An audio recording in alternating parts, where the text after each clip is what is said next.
啊！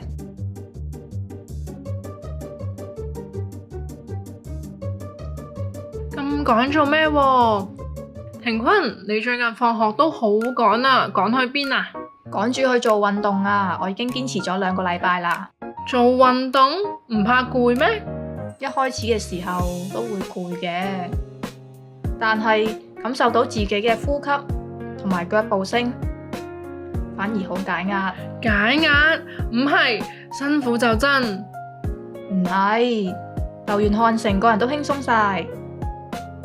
聽日一齊嚟做運動啦，好冇啊？好，我考慮下先。